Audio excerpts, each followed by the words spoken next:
Saludo. A continuación, daremos exposición a nuestro trabajo de la tarea número 3 con las estudiantes Paula Caballero Cano y quien les habla, Karen Julián Martínez Martínez, con nuestra tutora Paula Andrea Daza Vázquez.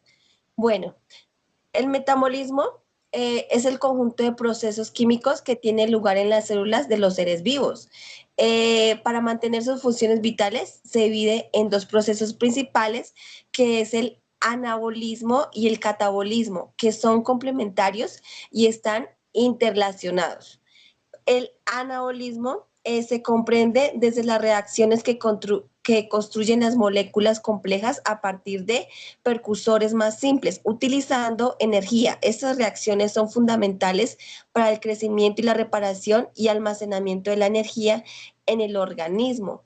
El catabolismo se considera que es el contraste que implica la descomposición de moléculas complejas en otras más simples, liberando energía que pueden ser utilizadas para el organismo para realizar funciones vitales.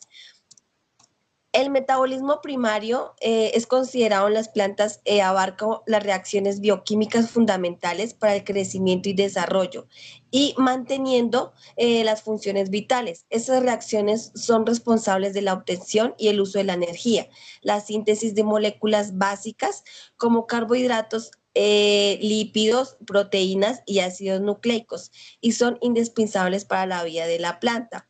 El metabolismo primario y el secundario en las plantas son dos conjuntos de reacciones bioquímicas esenciales para la vida vegetal. El metabolismo primario está relacionado con las funciones básicas y esenciales para la supervivencia, como es el crecimiento y la reproducción.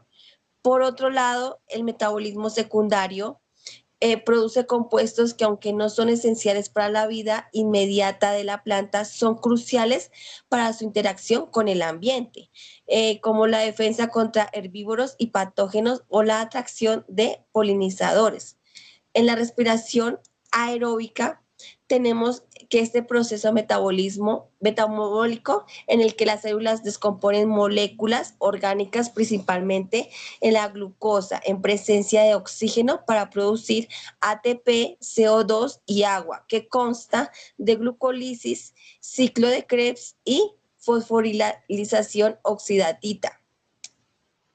En el proceso de fotosíntesis de las plantas, este proceso se convierte en la energía luminosa en energía química, produciendo glucosa y oxígeno a partir de CO2 y agua. Tiene dos fases, la fase luminosa y el ciclo de Calvin. En nuestra respiración aeróbica y la respiración anaeróbica, tenemos que estas son dos formas que tienen las células de liberar energía a partir de moléculas como la glucosa, pero difieren en la presencia de oxígeno, los productos finales y la cantidad de energía liberada. A continuación les voy a explicar el proceso de la respiración celular. Este es un proceso metabólico crucial para la obtención de energía en las células, el cual se divide en respiración aeróbica, que requiere de oxígeno, y anaeróbica, que no lo necesita. La respiración aeróbica, en ella encontramos la mitocondria, que si hay oxígeno disponible, el piruvato que entra en la mitocondria, y aquí se lleva a cabo el ciclo de Krebs y la fosforilización oxidadita. En la respiración anaeróbica lo encontramos en el citosol, en ausencia de oxígeno. El piruvato, que se somete a fermentación, que existen dos tipos de principales, que es la fermentación láctica, que produce lactato, y la fermentación alcohólica, que produce etanol. Y dióxido de carbono, ambas de estas dos generan una cantidad mucho menor de ATP que la respiración aeróbica. Su diferencia es que la respiración aeróbica produce hasta 38 ATP por cada molécula de glucosa, y la respiración anaeróbica solo produce 2 ATP por cada molécula de glucosa.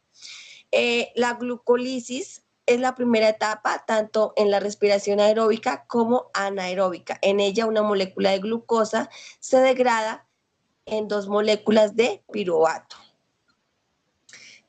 Las proteínas son esenciales porque son macromoléculas fundamentales para casi todas las funciones celulares y biológicas. Su estructura y función están determinadas para la secuencia de aminoácidos que los conforman y por las interacciones entre estos. Las proteínas se pueden clasificar en 4 niveles de organización estructural, que son la estructura primaria, secundaria, terciaria y cuaternaria. En la estructura primaria, como se puede observar, que es aquí como un gusanito, en esta la proteína es la secuencia lineal de aminoácidos unidos por enlaces peptídicos. Esta secuencia está determinada por la información genética y es única para cada proteína. Su disposición es exacta de los aminoácidos que se definen las iteraciones futuras y la conformación final de la proteína. En la estructura secundaria es el plegamiento local de segmentos de la cadena polipeptídica en patrones repetitivos y estables, mantenidos por enlaces de hidrógeno entre los grupos amida e imino del esqueleto polipeptídico.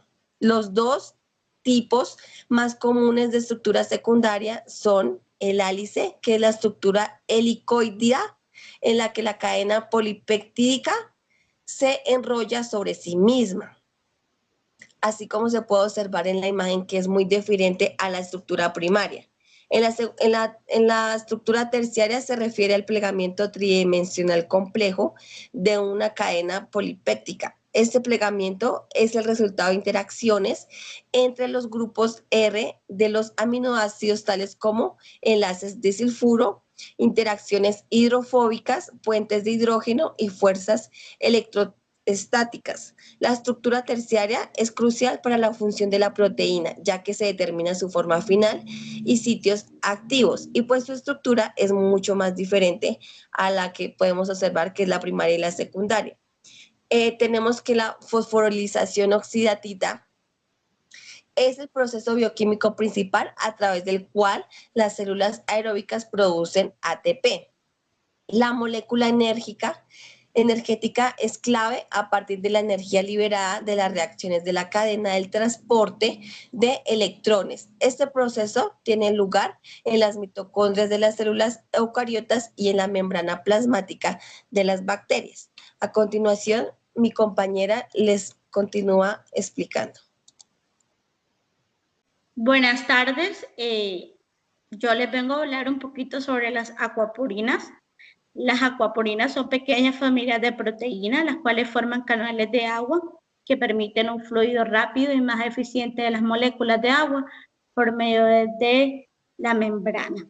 Ellas contienen 4 canales acuosos y uno bidimensional. Red entre ambas capas, tienen 6 élites transmembranales y también 5 gluceles, que es el conector de estas hélices, y las hélices forman en todo el centro de las proteínas un canal que es acuoso, el cual da paso a la molécula de agua. La principal función de estas acuaporinas es el transporte y equilibrio de las moléculas de agua entre células. Las acuaporinas son exclusivas y solo dan paso a las moléculas de agua. Como pueden ver, tenemos su estructura de las acuaporinas dentro de la membrana, y también podemos ver cómo ellas le dan paso a las moléculas de agua. También tenemos una imagen donde podemos ver el aumento, que el aumento de las temperaturas desorganiza la estructura de las proteínas y destruye las interacciones de estas débiles. En cambio, de estructura de las proteínas se conoce como desnaturalización, lo cual puede llevar a la precipitación y degradación de la proteína desnaturalizada. Entonces, la agregación y la precipitación de las proteínas desnaturalizadas.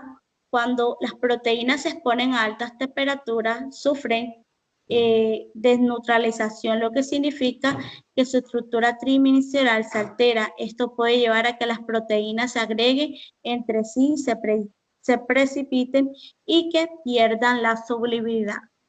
Entonces, tenemos que los cambios en la estructura y efecto de la fusión y viabilidad, esta afirmación es correcta, porque los cambios en el pH pueden afectar la estructura de las proteínas, los cuales a su vez influyen en su función. Las proteínas tienen estructuras específicas que son esenciales para su actividad y cualquier alteración en su conformación puede llevar a una disminución de su funcionalidad y por ende afectar la viabilidad del organismo.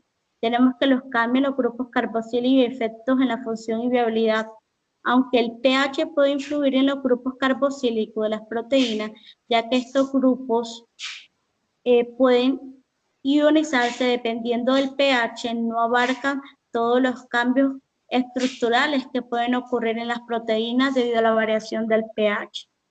También tenemos el cambio en los genes y efectos en la funcionalidad y viabilidad. Aunque el pH pueda afectar la expresión genética, no se refiere directamente a cómo el pH impacta las proteínas ya existentes. Las preguntas se centran más en el efecto del pH sobre las proteínas y su estructura, no tanto sobre los cambios a nivel genético. También tenemos el cambio de los grupos amino y el efecto en la función y viabilidad. Aunque el pH también puede afectar los grupos amino, no considero otros aspectos estructurales de las proteínas que son igualmente importantes para la función. También tenemos los carbohidratos, tenemos su estructura química y los carbohidratos son moléculas compuestas por azúcar, son las principales fuentes de energía para el cuerpo. Estos están compuestos por biomoléculas de oxígeno, carbono e hidrógeno. Su conformación estructural va de acuerdo en aquella forma en que los átomos de carbono están unidos. Entonces tenemos los monosacáridos, los disacáridos y los polisacáridos. Los monosacáridos son las unidades más simples que no pueden ser hidrolizadas en más pequeñas moléculas como la glucosa, la fructosa, son clasificados según el número de carbono. Si tienen 3 carbonos se llaman triosas, con 4 carbonos se llaman tentosas, con 5 carbonos pentosas y con 6 carbonos hexosas. También tenemos su estructura química de los monosacáridos y tenemos los disacáridos. Están formados por la unión de 2 monosacáridos como la sacarosa, glucosa más fructosa y la lactosa, que es glucosa más galactosa, y tenemos su estructura química. Los polisacáridos son cadenas largas de monosacáridos como el almidón, el gluceno y la celulosa. Y al lado tenemos la estructura química de los polisacáridos.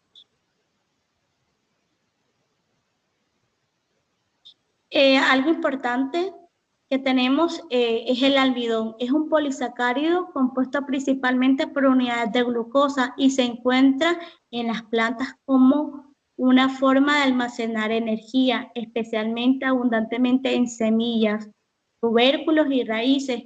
Como las plantas producen más glucosa de la que necesitan para su metabolismo inmediato, almacenan el exceso en forma de almidón para su utilización posteriormente. Entonces, el almidón se divide en 2 componentes principales.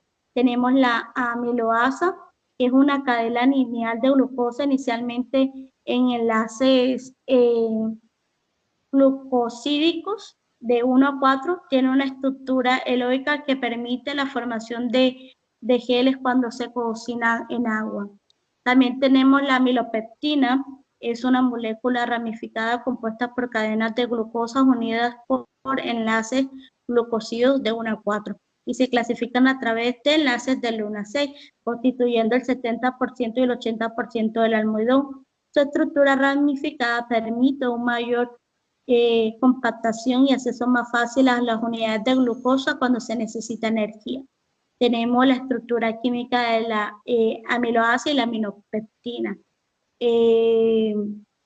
La función del almidón es servir como reserva energética para las plantas durante la fotosíntesis. Las plantas convierten la luz solar en energía química, glucosa, y el exceso se almacena en forma de almidón. La estructura química del almidón es un polímero formado por muchas unidades de glucosa. La glucosa es un monosacárido, como tiene la forma química, tiene 6 carbonos, 2 hidrógenos y 6 oxígenos. En el caso del almidón, las unidades de glucosa están unidas en enlaces de glucosídicos de 1 a 4. En la amiloasa por enlaces de 1 a 6. En las ramificaciones de la amilopectina, la forma helicoidal de la amiloasa y la estructura ramificada de la amilopectina son cruciales en su funcionamiento como reserva energética.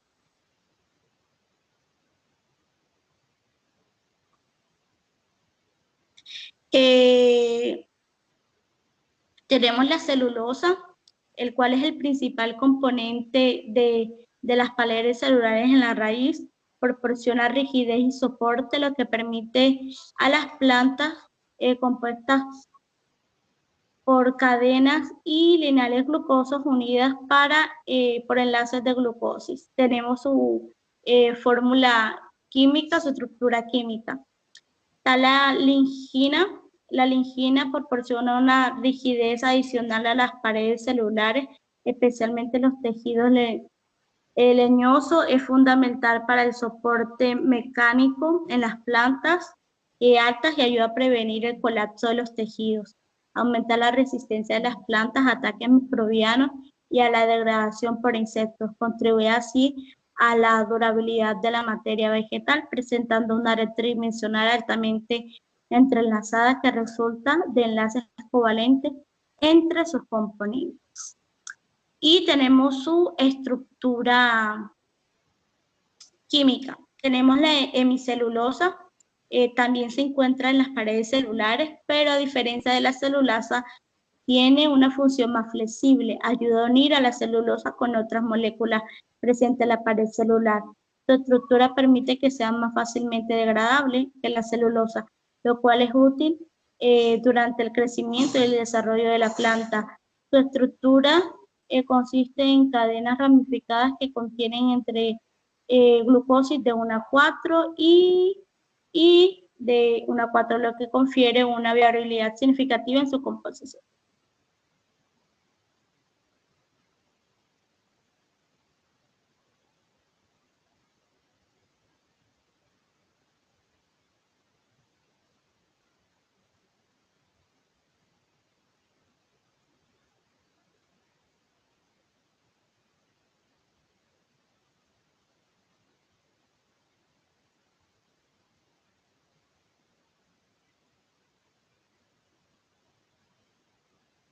Siguiente. Listo, tenemos los azúcares reductores, los cuales están divididos entre los más importantes. Tenemos la glucosa y su estructura, tiene una estructura química de 6 carbono, 2 hidrógeno y 6 oxígeno. Puede existir en forma lineal o piranosa. Es utilizado principalmente en energías para las células e industrialmente es utilizado para producciones de jarabes, bebidas y como edulcorante. Tenemos la fructosa, su estructura química tiene 6 carbonos, 12 hidrógenos y 6 oxígenos. Generalmente se presenta como un monosacárido. Tenemos el furanosa. En su utilización tenemos la alimentaria, que es un endulzante natural en frutas y miel. En la parte de la medicina se utiliza en soluciones intravenosas para nutrición. Tenemos la galactosa, su estructura química son 6 carbonos, 12 hidrógenos y 6 oxígenos. Es similar a la glucosa, pero con una disposición diferente del grupo de hidroxido. También su utilización en la biología compete a la lactosa, el azúcar de la leche y como edulcorante. Tenemos también a la maltosa. Su estructura química son 12 carbonos, 22 hidrógenos y 11 oxígenos. Disacárido formado por 2 moléculas de glucosa unidas para un enlace de 1 a 4. Su utilización en la industria a veces se produce durante la maltación y fermentación de cereales como edulcorantes y fuentes de energía rápidas. Tenemos los ácidos grasos, son compuestos orgánicos formados por largas cadenas de carbono e hidrógeno. Tiene un grupo carboxílico de COOH en extremo, lo que les prefiere propiedades ácidas. Tenemos 10 ácidos grasos importantes con sus nombres y sus principales compuestos. Siguiente. En esta parte vamos a hablarle de los lípidos. Principalmente la función de los lípidos a nivel celular tenemos uno, su estructura de membrana. Los lípidos, especialmente los fosfolípidos, son componentes claves de las membranas celulares, forman una bicapa lipídica que actúa como barrera semipermeable, permitiendo el paso selectivo de sustancias. Tenemos el almacenamiento de energía. Los triglicéridos, un tipo de lípidos, sirven como reserva energética, se almacena a dispositivos, células grasosas y se movilizan cuando el cuerpo necesita energía. También tenemos el aislamiento térmico, protección. En algunos organismos los lípidos actúan como aislamiento térmico, como en los tejidos adiposos, y protegen órganos vitales al proporcionar una capa hormotiguación. Tenemos la señalización celular. Algunos lípidos funcionan como moléculas de señalización, por ejemplo, los eicosanoides derivados de ácidos grasos juegan roles importantes en la inflamación y otras respuestas celulares. Tenemos composición de lipoproteínas. Los lípidos se combinan con las proteínas para formar lipoproteínas que son esenciales para el transporte de la grasa en el torrente sanguíneo. Tenemos precursores de hormonas. Muchos lípidos son precursores hormonales como los esteroides, hormona sexual y corticosteroides, que son derivados del colesterol. En la integración celular, ellos se integran en la bicapa. Imagina 2 capas de fosfolipos organizadas con las colas hidrofóbicas que representan el agua hacia adentro, y las cabezas hidrofólicos que atraen el agua hacia afuera. Esto fue una estructura que encapsula el contenido de la celular. También tenemos las proteínas integrales y periféricas. Los lípidos forman una matriz en la que están incrustadas proteínas que facilitan la comunicación celular y el transporte de la molécula. El microdominio o lipid son áreas específicas de las membranas donde ciertos lípidos y proteínas se agrupan para facilitar el proceso como la señalización celular. Tenemos una imagen donde se ve la integración de los lípidos en la célula, que es la que está ahí en la información.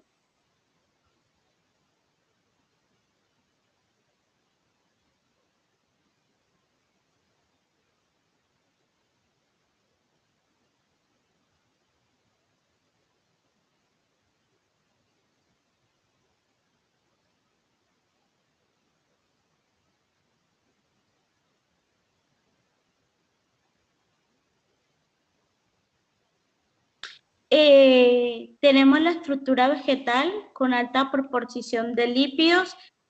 Una fuente que tiene demasiado lípidos son, primero, las semillas. Las semillas son ricas en lípidos, especialmente en forma del triglicérido, que almacenan energía para la germinación. Tenemos un ejemplo, la planta girasol.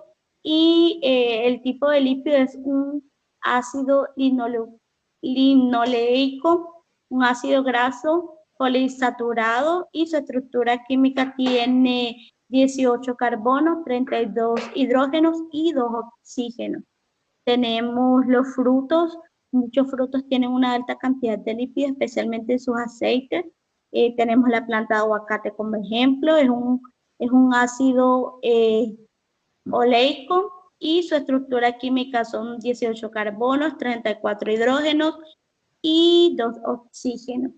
También tenemos las hojas, pueden contener ceras y lípidos que ayudan a la impermeabilización. Tenemos, por ejemplo, la cera de abejas. Estas proporcionan a la planta como la cera de abejas, es un ácido graso y alcoholes de cadena larga. Su estructura química tiene 16 carbonos, 32 hidrógenos y 2 oxígenos.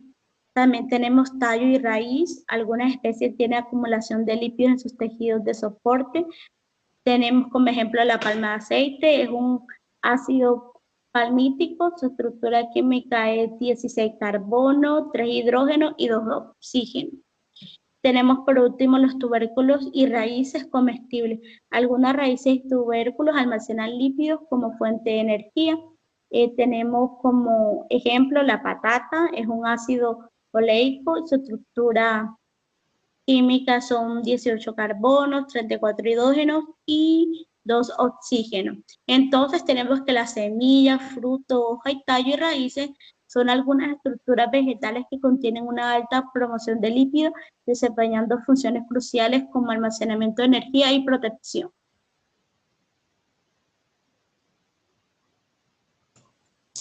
Bueno, entonces tenemos una sección de preguntas para mi compañera. Le tengo: ¿cómo crees que influye la estructura química de los aminoácidos esenciales y no esenciales en sus funciones biológicas y en la síntesis de las proteínas? Bueno, la estructura de los aminoácidos esencial y no esencial es fundamental para sus funciones en la síntesis de proteínas y el metabolismo. La eficiencia de aminoácidos es esencial para usar problemas de salud, destacando su importancia en la dieta. También tengo una pregunta, compañera. ¿Cuál es la principal función que tienen las acuaporinas? Su principal función es el transporte y el equilibrio de las moléculas de agua entre las células. Las acuaporinas pues son exclusivas y solo dan paso a las moléculas de agua. Y eso es todo. Muchas gracias.